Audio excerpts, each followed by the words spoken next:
कुछ पैसे चोरी हो गए थे और किसी फकीर ने कहा था कि आज तो तू देख रहा है कुछ पैसों का, लेकिन तेरे पास भी बहुत सारे पैसे आने वाले हैं, तो आपको शक उन पर हुआ था, कुछ ऐसा था?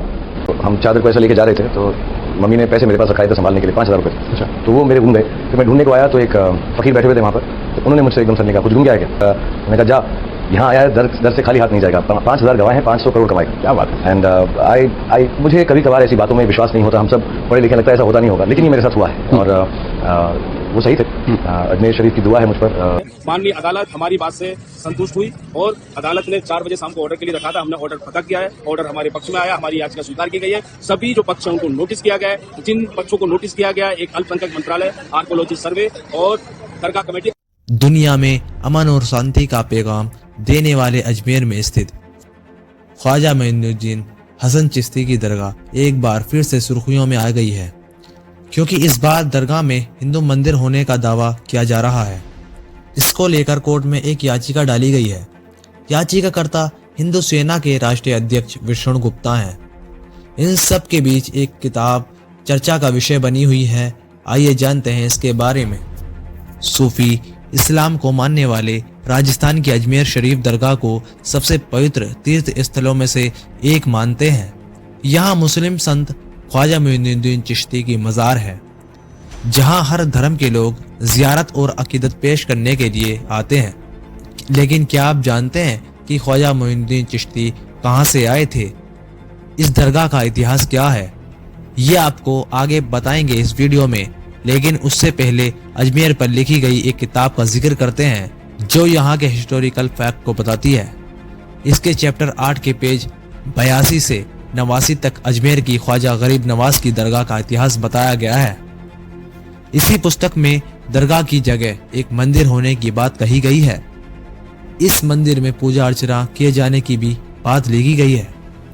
ये किताब हिंदू सेवा राष्ट्रीय अध्यक्ष विष्णु गुप्ता की ओर से न्यायाधीश मनमोहन चंदेल के समक्ष पेश की गई है। क्या लिखा है इस किताब में, तो आइए इस वीडियो में जानते हैं। अगर वीडियो में मज़ा आ रहा हो तो इस वीडियो को लाइक करें और चैनल को सब्सक्राइब करें, ताकि ऐसे ही वीडियो हम आपके लिए बनाते रहेंगे। दरअसल किताब में इस बात का जिक्र है कि यहाँ ब्राह्मण दंपति रहते थे। वे दरगाह स्थल पर बने महादेव मंदिर में पूजा अर्चना करते थे। इसके अलावा कई अन्य तथ्य हैं जो साबित करते हैं कि दरगाह से पहले यहाँ शिव मंदिर होता था। ये किताब इतनी चर्चा में क्यों आई और कौन है इस किताब के लेखक, आइए इससे जानते हैं। दरअसल इस किताब के लेखक का नाम हरबिलास शारदा है। हरबिलास शारदा कोई आम व्यक्ति नहीं थे। वो जोधपुर हाईकोर्ट में सीनियर जज के रूप में कार्यरत थे। इन्होंने अपनी सेवा अजमेर मेरवाड़ा के यहाँ एक विभाग में रहकर भी की थी। वहीं बात करते हैं, बड़ी बात यह है कि अजमेर में उनके नाम से हरबिलास शारदा मार्ग भी है। इन्होंने ही 1911 में इस बात को लिखा था। आखिर क्या है इस दरगाह का इतिहास? ऐसा माना जाता है कि सूफी संत ख्वाजा मोइनुद्दीन चिश्ती पैगंबर मोहम्मद साहब के अनुयायी थे। उन्हें लोग ख्वाजा गरीब नवाज के नाम से भी पुकारते थे। वो एक फारसी इस्लामिक स्कॉलर थे जिनका जन्म 1 फरवरी 1143 में अफगानिस्तान के हेरात प्रांत के चिश्ती शरीफ में हुआ था। ख्वाजा मोइनुद्दीन चिश्ती सुल्तान इल्तुतमिश के शासन में भारतीय उपमहाद्वीप में आए थे। वे अपने मानवता के उपदेशों की वजह से काफी मशहूर हुए। यही वजह है कि हर धर्म के लोग उन्हें पसंद करते हैं। उन्होंने अजमेर को अपना घर बना लिया था और मृत्यु तक वो यहीं रहे थे। आखिर किसने करवाया था दरगाह का निर्माण? जानकारी के मुताबिक सूफी संत ख्वाजा गरीब नवाज के सम्मान में मुगल राजा हुमायूं ने इस दरगाह का निर्माण कराया था। दरगाह के अंदर विशाल चांदी के दरवाजे की एक श्रृंखला के जरिए प्रवेश किया जाता था। यहाँ संत की कब्र मौजूद है। संगमरमर और सोने की परत से बना वास्तविक मकबरा चांदी के रेलिंग और संगमरमर के पत्थरों से सुरक्षित है। अपने शासनकाल के दौरान मुगल सम्राट अकबर हर साल अजमेर की तीर्थ यात्रा करते थे। उन्होंने और बादशाह शाहजहां ने दरगाह परिसर के अंदर मस्जिदें बनवाई। अकबर की जियारत का सीन मशहूर फिल्म जोधा अकबर में फिल्माया गया है। 1568 और 1614 में मुगल राजा अकबर और जहांगीर ने विशाल देग दान में दी थी। जो अभी भी यहाँ पर है। ये दोनों देगों का इस्तेमाल आज भी किया जाता है। इसमें चावल, घी, काजू बादाम, चीनी और किशमिश की मदद से लंगर तैयार किया जाता है। बादशाह अकबर पैदल आए थे दरगाह। अजमेर में ख्वाजा मोइनुद्दीन हसन चिश्ती की दरगाह है। लोग यहाँ अत्यंत श्रद्धा के साथ मन्नत मांगने आते हैं और मुराद पूरी होने पर ख्वाजा गरीब नवाज का शुक्राना अदा करते हैं। अरावली के पहाड़ियों से घिरा अजमेर बहुत ही खूबसूरत जगह है। कहा जाता है कि मुगल बादशाह अकबर आगरा से 437 किलोमीटर पैदल ही चलकर ख्वाजा मोइनुद्दीन हसन चिश्ती की दरगाह में पुत्र की प्राप्ति के लिए आए थे। अजमेर में स्थित ख्वाजा मोइनुद्दीन चिश्ती की दरगाह में हर तबके के चेहरे दिखाई देते हैं, चाहे वो किसी भी धर्म का क्यों ना हो। यहाँ अक्सर बॉलीवुड स्टार्स अपनी फिल्मों की सफलता के लिए दुआ मांगने आते हैं। दरगाह से सभी धर्मों के लोगों की आस्था जुड़ी हुई है। इसे सर्वधर्म सद्भाव की अद्भुत मिसाल भी माना जाता है। ख्वाजा साहब की दरगाह में हर मजहब के लोग अपना मत्था टेकने आते हैं। ऐसी मान्यता है कि जो भी ख्वाजा गरीब नवाज के दर पर आता है कभी भी खाली हाथ नहीं लौटता है। यहाँ आने वाले हर मुराद पूरी होती है। ख्वाजा गरीब की मज़ार पर देश के पहले प्रधानमंत्री पंडित जवाहरलाल नेहरू, बीजेपी के दिग्गज नेता स्वर्गीय अटल बिहारी वाजपेयी, देश की पहली महिला PM Indira Gandhi, Barack Obama समेत कई नामचीन और मशहूर शख्सियतों ने अपना मत्था टेका है।